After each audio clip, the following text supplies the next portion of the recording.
Resistance of Apis mellifera to Varroa mites and its relationship with gene expression. There are a few things I would like to cover today.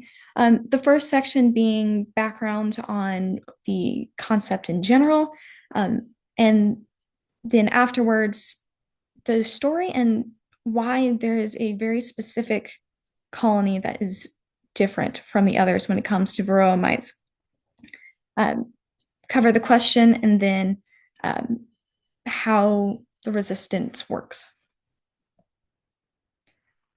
So, what are Varroa mites?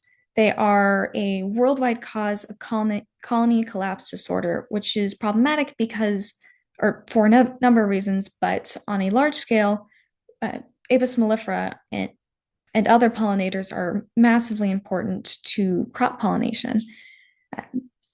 And a decrease in pollination can lead to a decrease in the quality and supply of various crops. Varroa mites are problematic given that they are, for one example of why they're problematic, is that they're a cause of deformed wing virus, as we will discuss momentarily.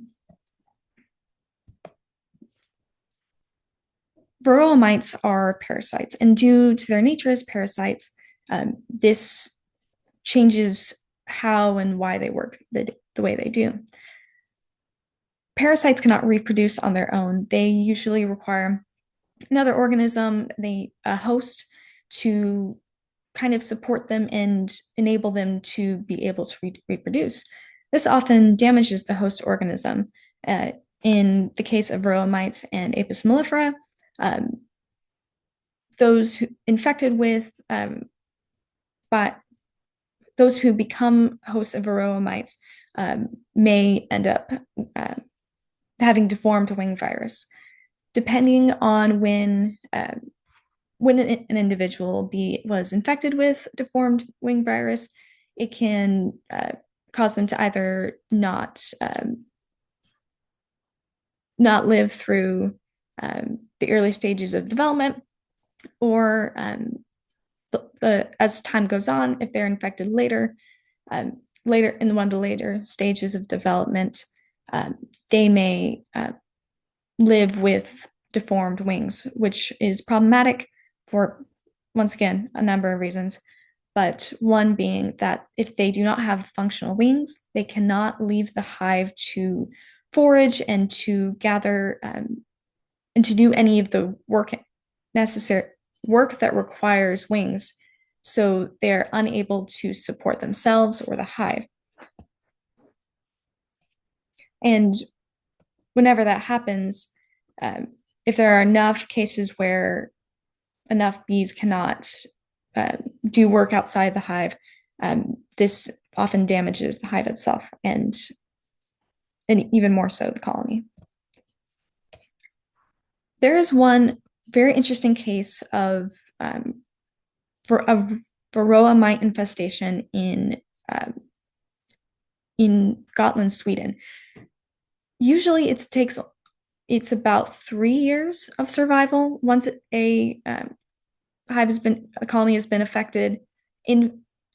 infested, by Varroa mites. But in this case, there's a population that has managed to survive for 25 years without human intervention.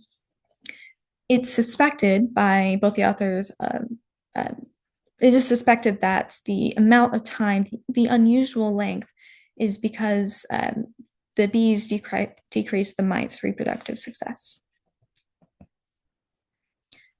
So given that there is an odd outlier case, that begs the question, how are some colonies of Apis mellifera more or less resistant to Varroa mites than others?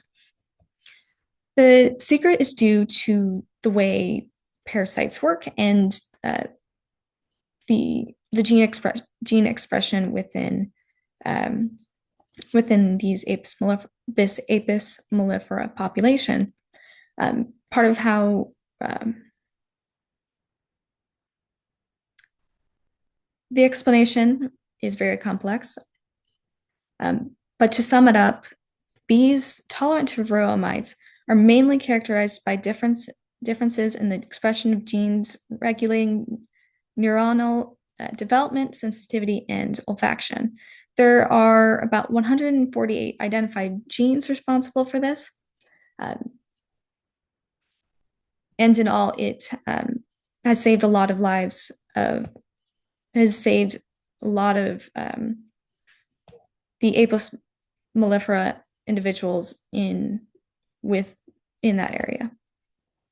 So in conclusion, varroa mites are a major cause of colony collapse disorder and often transmit deformed wing virus. Due to their nature as a parasite, if they're unable to reproduce, they cannot spread. And one colony naturally did this, naturally